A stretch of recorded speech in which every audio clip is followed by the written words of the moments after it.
कांग्रेस ने मुझे झूठा वादा किया कि आपको टिकट दी जाएगी, नौकरी से इस्तीफा दिया, टिकट नहीं दिया, फिर झूठा वादा किया कि लोकसभा में टिकट दी जाएगी, उसमें नहीं दिया। ये 6 महीनों में जो मैंने कांग्रेस पार्टी को आकलन किया है कि ये परिवारवाद और स्वार्थ के कारण जो है ऊर्जावान और योग्य लोगों को आगे नहीं बढ़ने देना चाहते। ये कांग्रेस पार्टी जिसने उस समय जो है बाबा साहब के साथ अन्याय किया, आज भी वही अन्याय उनकी बेटी के साथ कर रही है। आज बाबा साहब की जयंती भी है, मैं सभी को बहुत बहुत बधाई देना चाहूंगी।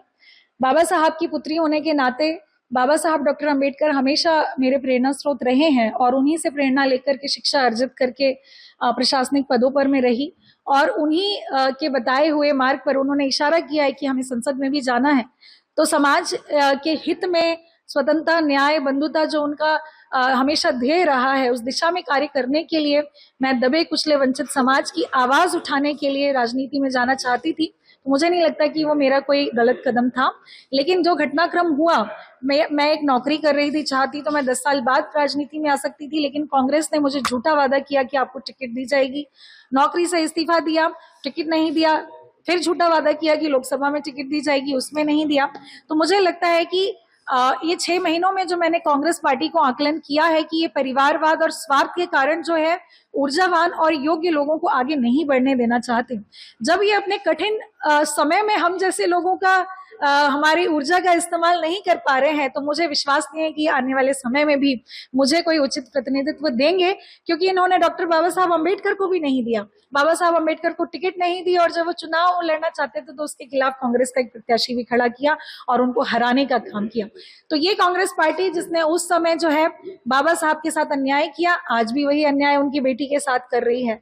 तो ये सब घटनाक्रम को देखते हुए आज मैंने कांग्रेस के सभी दायित्वों से जो है इस्तीफा दिया है, ताकि उन्होंने मुझसे पहले भी कई लोगों का भविष्य खराब किया है, कम से कम आने वाले समय में किसी और का भविष्य खराब ना हो। आपसे कोई वादा किया गया था टिकट देने का विधानसभा? बिल्कुल, विधानसभा टिकट देने का भी वादा किया गया था, लोकसभा टिकट देने का भी वादा किया गया था। जी। अभी आगे का क्या कदम रहेगा आपका? भाजपा में जाना है? आगे तो देखिए, मैंने आवेदन दिया है नौकरी में वापस जाने का, अगर उस पर कार्य हो पाता है तो वो भी है, अदरवाइज राजनीति में भी अगर कोई मुझे अच्छा माध्यम मिलता है तो मैं उस पर भी विचार करूंगी। आप बैतूल में रहते हैं, छिंदवाड़ा में आके कांग्रेस के पदों से इस्तीफा दे रहे हैं, इसके पीछे क्या संदेश? कांग्रेस में ही मुझे छिंदवाड़ा में ही कांग्रेस की सदस्यता ग्रहण करवाई गई थी एक माहौल बनाने के लिए, तो मैं आज वही माहौल बनाने के लिए आई हूँ कि इनके झूठे वादे और इनकी आप कार्यशैली देख लीजिए कि किस तरीके से वो महिलाओं के साथ जो है अन्याय करती है और महिलाओं के प्रति इनकी नीयत क्या है।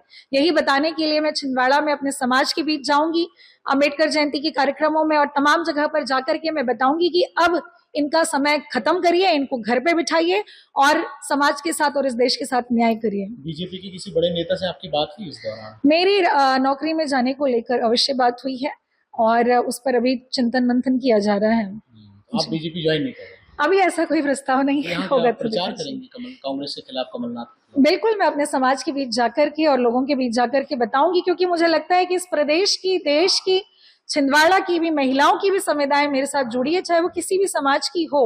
तो मैं जरूर उन लोगों को बताना चाहूंगी कि इनकी महिलाओं के प्रति कैसी सोच है। महिलाएं जो है कलेक्टर की पद पर जाने के लिए कितनी संघर्ष करती हैं, परिवार से जूझती है, सबसे जूझती है, तब जाके वहां पे पहुंचती है।